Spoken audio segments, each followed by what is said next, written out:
माँ भारती का एक सपूत जो अपने माँ बाप का इकलौता था, घर का एक उजाला था, एक चिराग था, चौखट के एक दीपक बनकर के जो उजाला दिया करता था, कैप्टन शशांक तिवारी, जो कि माँ भारती की सेवा करते करते अपने मित्रों को बचाते हुए, मित्र के प्राण संकट में ना आ जाएं, मित्र के प्राण निकल ना जाएं, मैं जीवित रह जाऊं, नहीं ये विचार नहीं, मित्र मेरा बच जाए, मेरे प्राण निछावर हो जाएं, कोई फर्क नहीं पड़ता। मित्रों को बचाते बचाते एक वीर शहीद हुआ है। ऐसे शशांक तिवारी को मैं व्यास गद्दी से बहुत बहुत नमन करता हूं, आपको श्रद्धांजलि देता हूं। ईश्वर अपने चरणों में, हालांकि ईश्वर अपने चरणों में स्थान देकर के ही रखता है। जो मां भारती के सपूत शहीद होते हैं ना, उनके लिए देवलोक में सुंदर सिंहासन पहले से लगे हुआ करते हैं। ये तो देवदूत बनकर के जाते हैं, देवदूत ही बनकर के आते हैं और देवदूत ही बनकर के जाते हैं।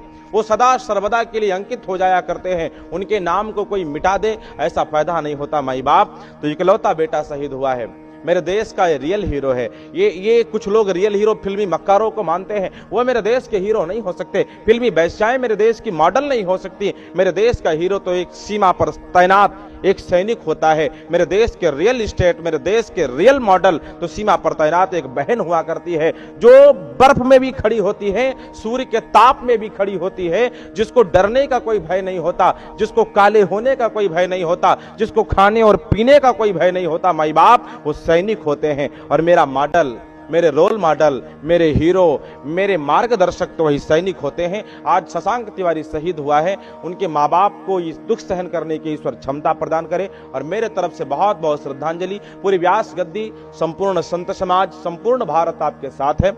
मेरे देश माँ भारती के इसी प्रकार